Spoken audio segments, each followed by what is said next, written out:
Welcome to Bonding, a kinky podcast hosted by me, Sarah Butcher, aka Sub in the City. I'm a BDSM coach, kink educator, and proudly collared submissive with over a decade of experience on the BDSM scene. I'm on a mission to bring BDSM into the 21st century and empower curious kinksters like yourselves to consciously explore what BDSM means to you. In this podcast, you'll hear me talk about all things kink. So whether you're new to the scene or you're a long-standing member of the community, welcome kinksters. I'm looking forward to bonding with you. Hello, beautiful humans. I am back. I'm back on YouTube and I'm back on my podcast because Instagram and Facebook, it's just not working out between us. I've been deleted about 3 times now, so I think this is going to be the safest space for me to be able to talk to you about BDSM and kink without the fear of being removed. And hopefully this means I can get a bit more personal with you all and have a bit more of a chat and discussion with you all, which I'm really, really looking forward to. So for those of you new and old, my name is Sarah Butcher. I am a BDSM coach and kink educator.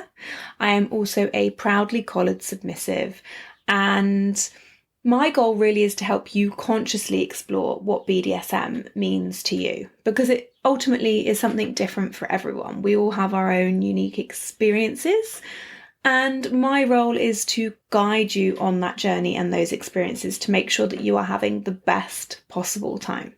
And so I thought I'd kick off this series by talking to you a little bit about my own journey, both personal and professional, into BDSM and kink and how the two intertwined. And hopefully that may resonate with some of you. Hopefully it will give you a bit of guidance, motivation, inspiration, or just a bit of reassurance for where you are on your journey right now. So let's dive right in. Okay, so maybe let's start by going way back to when sex first came into my life, I suppose. Now, sex for me in the beginning, I kind of always found it a bit boring. Like, I thought that there was always more to it. Obviously, on reflection, I know that's because I wasn't focusing on my own pleasure. I was only really focusing on my partner's pleasure. And also because perhaps they just weren't the right people. I think being with the right person, knowing what you're into, that comes with time. And so ultimately we've all probably been through those first stages of experimenting and exploring sex. And we've likely all had some pretty shitty experiences, to say the least. So that's that really. And I think I always had a very big interest in sex and sexuality, and the way that it felt like it was such a taboo to talk about, yet I always felt like I was very open about sex. I was the friend that people came to talk to about sex, talk to about those things that they didn't feel that they could tell anyone else. And I was really kind of curious about this and the way that society has told us that sex is bad, particularly for women. And as a literature student at the time when I was studying at university, I decided to make this my project. I really wanted to do further research into the representation of female sexuality within literature, both historical and current and present representations, which included pornography, movies, and all of that stuff. So as I started to look into this, I was sort of hearing a lot of feminist opinions around the fact that sex is for women a bad thing, that it's all about the men's pleasure. And yeah, I mean, we won't make this a feminist rant or anything like that, but it kind of led me down a rabbit hole. And this is where I discovered BDSM and kink, because I was looking at, okay, what do these feminists think about sex, and what are they saying about pornography that is so bad? Because, and even today, people say that pornography is bad.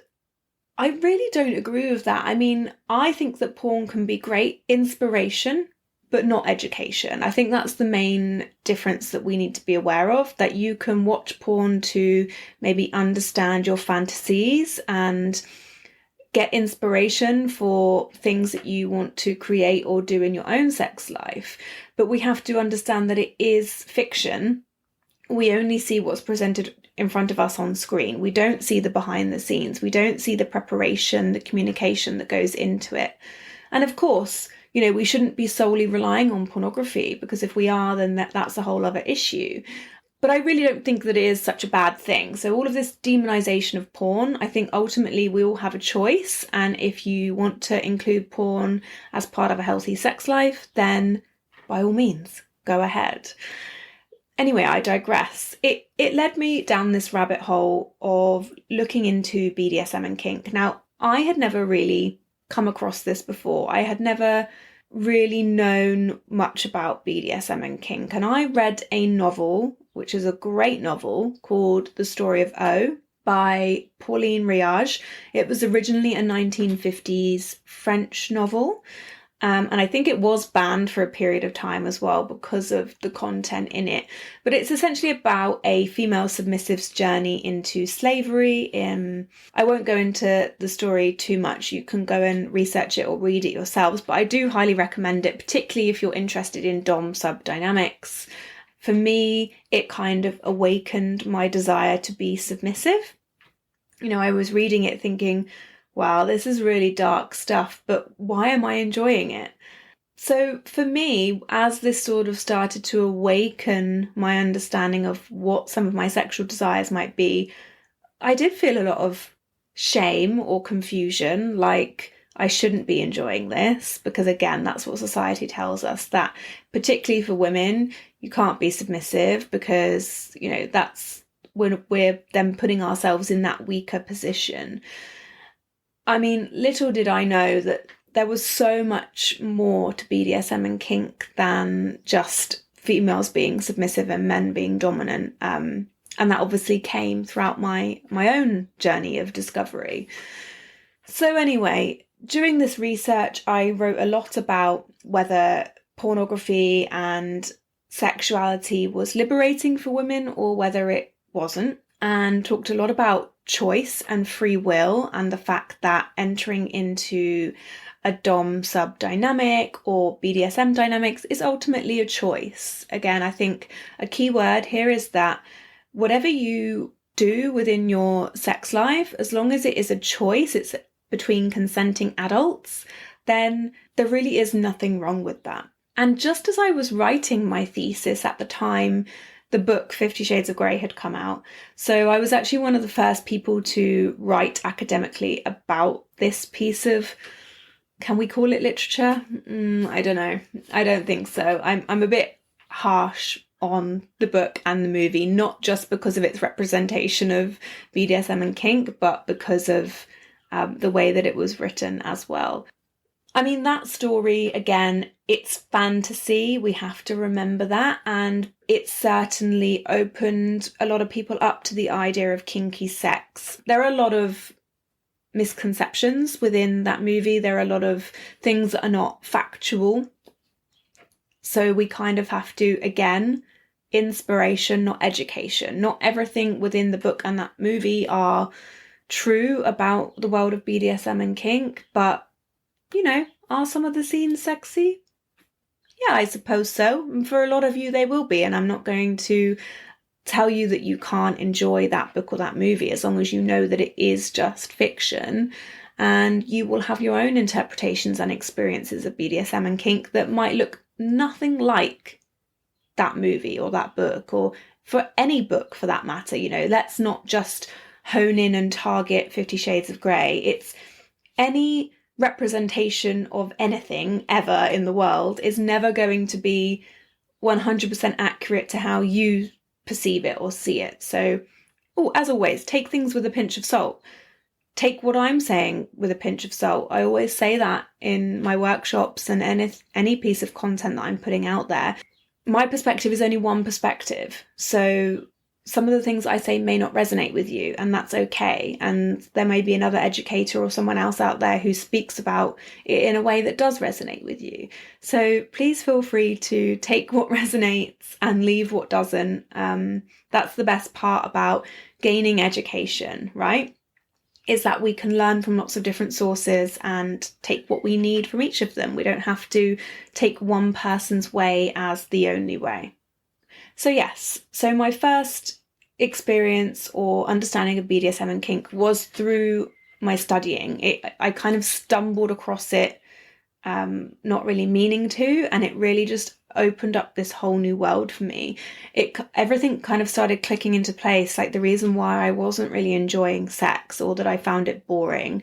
Actually, like a lot of things from childhood were starting to fit into place. The fact that, and it sounds very cliche, but the fact that I love to, always play the victim in like kidnapping games and things like that. Like being submissive felt like it was such a true fit for me. And so, yeah, I was keen to start exploring this, but I really didn't know where the fuck to begin. As I'm sure many of you might be thinking the same thing. Like, how do you get into this world? How do you know who else is into it? And yeah, like, what the fuck? How do you navigate this? And in those early days of me starting to explore this, I was freaking myself out, to be honest. I was looking on the internet for information, which, like 10, 15 years ago, there really wasn't that much information around on the internet. And if there was, it was dodgy. You couldn't necessarily trust it. It felt very dark and dingy. FetLife was around, and I still use FetLife myself, and I do recommend FetLife to people. But when you go to see FetLife for the first time, it feels a bit scary because there are a lot of people on there, people who are maybe not so genuine. And for a newbie coming into the world of kink, going on to FetLife can feel a bit like in your face. So those were my kind of first experiences of that. And yeah, I really wasn't sure where to begin. Do I tell people that I'm kinky? Do I not? But then if I go on dates with people, how do I start that conversation around kink? So yeah, I had lots of questions. And so I was just kind of normally dating at the time. And I remember that I went on a date with somebody, and the first time that we had sex, they actually put their hand around my throat and choked me. Without asking me, without any kind of consent or communication involved. It just kind of happened. And I'll be honest, in those moments, I thought, fuck, this guy is going to kill me. Now, I actually enjoyed it, but looking back, I put myself into a really potentially vulnerable and scary position. Yeah. So, I don't recommend that as your gateway into BDSM and kink, particularly with something like choking, which requires real skill and knowledge around how to do that safely. But the thing is, unfortunately, I feel like these encounters are so common and we're just not talking about it, and we're just kind of assuming that that's normal and that's okay. And it's really, really not. And to say that it's taken me over 10 years to really realize that is scary too. And that's kind of why I do what I do today, is educate people. And I feel like a broken record sometimes, banging on about communication, consent, you've got to talk about it, blah, blah, blah.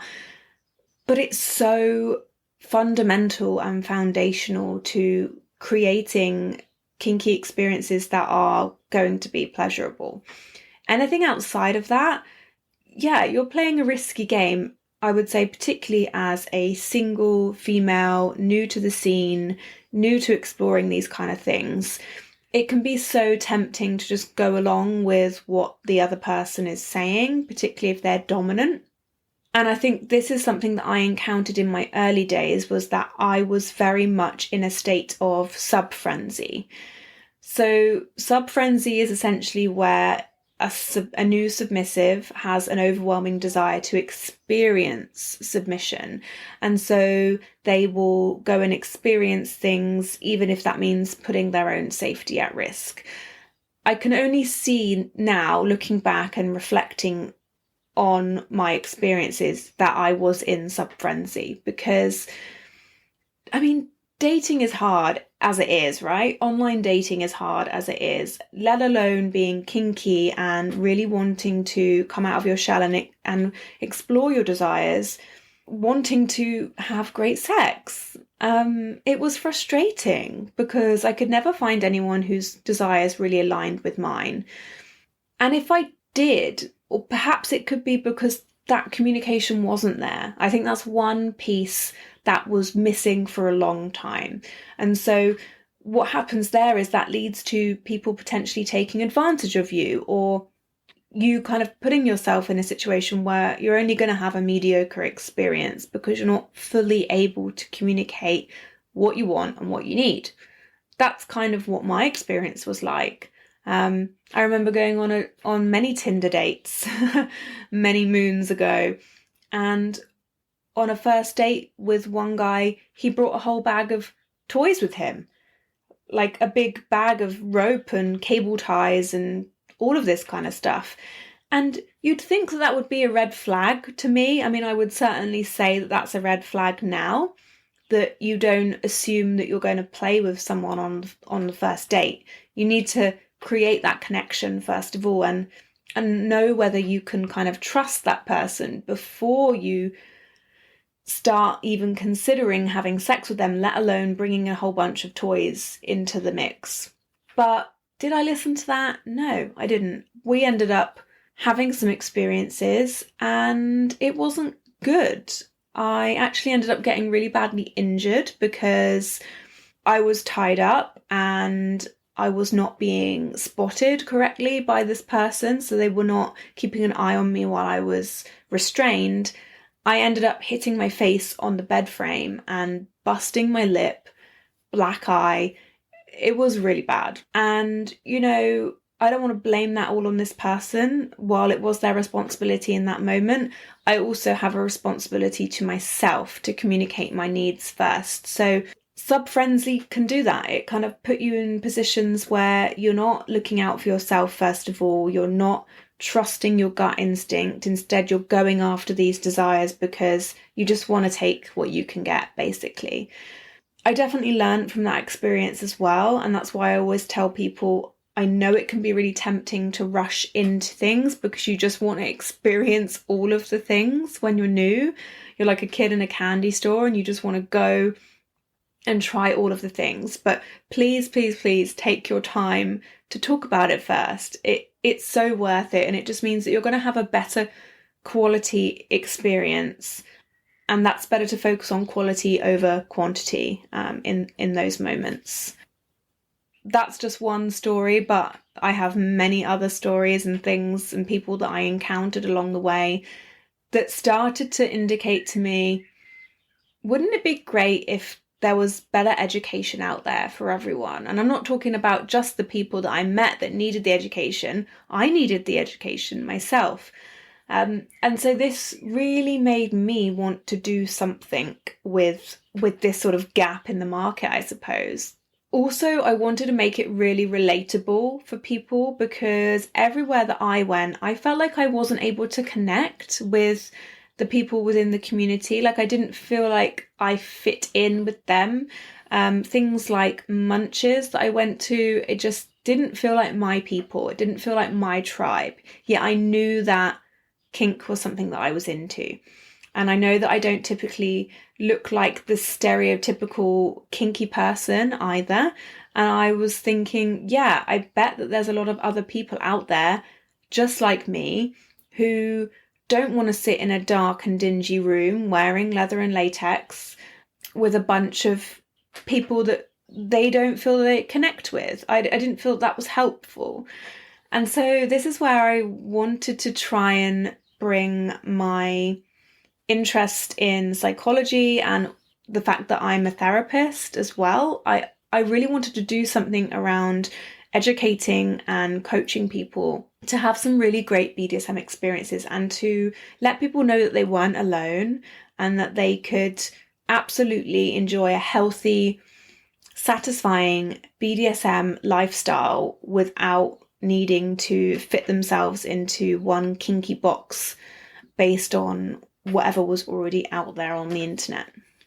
As my journey continued into my mid to late 20s, this is where I really started to think, okay, I would like a serious relationship, but I don't know if kink and a serious relationship is going to mix. Like, how am I going to find someone who is kinky and who also wants to have a committed relationship with me?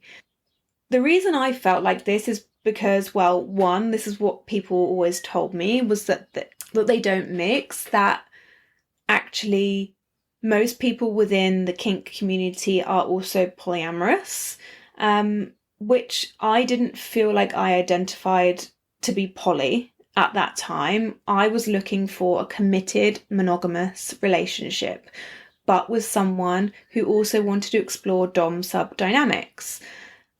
I was told by many, many people that I was looking for a needle in a haystack, that this was going to be pretty much impossible. And actually, it's almost like I took on that belief and it became a self-fulfilling prophecy. Any relationship that I did have, it seemed that they always wanted to see other people as well. I got into another relationship where I was wanting something more serious and romantic, but they were just looking for it to be a dom-sub dynamic where they then had a different romantic relationship on the other side. And at the time, it really felt like that person was using BDSM and kink or their dominance as an excuse just to mess around, to play the field. It didn't feel like ethical non-monogamy at all. There was no proper communication or consent or respect around that subject area. So essentially, it just felt like I'd met another fake dom, which was really disappointing after a very long stream of fake doms. The one thing I realize now is that I was so adamant that I wanted to meet an experienced dominant, someone who knew all about BDSM already, someone who had had subs before, who'd had a lot of experience on the scene. Which was really limiting my pool of people that I wanted to speak to. And I was very, very dismissive of anyone who kind of slid into my DMs who didn't know much about BDSM. I also think that the couple of times that I did let people into my DMs who were curious and didn't know much about BDSM, that ended up badly as well, because they were kind of just using me to fulfill a fantasy or to experiment with BDSM as a one-off, and then never heard from them again. So don't get me wrong, it is really hard to differentiate who's being genuine and who's not. And I think my biggest mistake was not giving it enough time. Again, the sub frenzy was coming in. I was wanting to have these experiences. And that was my own choice at the time, and I wouldn't change it now because I've learned so much from it. But I think time is so, so important, and the understanding that you need to get to know someone on a human level and at least have some common interest with them outside of kink, even if you're not intending to have a serious romantic relationship with them. Because this is someone who you're going to be opening up to, being vulnerable with, and that really can't happen properly or on an authentic level unless you can establish that connection. So I really limited my pool of people, and after such a long time of just having like trial and error, really bad experiences, I decided that I needed to cut out kink if I wanted to find the romantic relationship that I was looking for. So it almost became like very black and white for me, that I couldn't have one and the other. It had to be one or the other. So I decided to drop the kink for a bit and just focus on myself, to be honest. And I think that when I reflect on this now, the fact that I then found a partner who I'm very happy with now wasn't anything to do with me dropping the kink. It was to do with focusing on myself and healing from everything else in my past as well. So anyway, I actually did end up meeting someone where I wasn't focusing on kink being the main thing. I wasn't focusing on okay, do they have experience in kink? Are they an experienced dom? This, that, the other. I just wanted to get to know them on a human level, right? And actually, what happened there was magic, because by this point I was already starting to get into my BDSM coaching. So Sub in the City had already been established. It was more like a blog to begin with.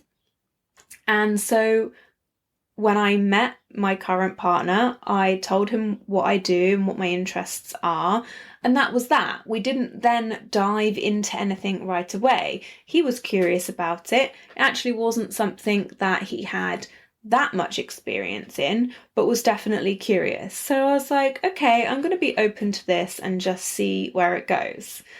And then, here we are, 4 years later, engaged to be married and in a 24/7 dom-sub relationship. I mean, an earlier version of myself is smiling, so happy, but she would never believe that that could be possible, because I was told that that would not be possible. That story is just to let you know that if you are someone who is looking for a romantic committed relationship, but you also want to explore your kinky side, you don't have to have just one or the other. You can have both. You deserve both, and you will find it. So don't settle for anything less. And I think also the moral of the story here is that as soon as I started being more authentic and true to myself, and not in this state of sub frenzy where I was just going to take anything I could get, I knew my worth. And we were able to develop a dom-sub dynamic based on trust, communication, and mutual respect. They are the core foundations of BDSM. And I have to tell you that the relationship that I'm in now, it is the best dom-sub dynamic, the best experiences that I've had to date. Of course they are, because we have the communication. That is the main part. Did everyone just hear that cow mooing in the background? Sorry, I literally live in a nature reserve. So there's cows mooing, there's birds chirping, there's probably dogs barking. I apologise for that. That is kind of a very quick fire round as how I got to where I am today. And some of the lessons that I've learned along the way.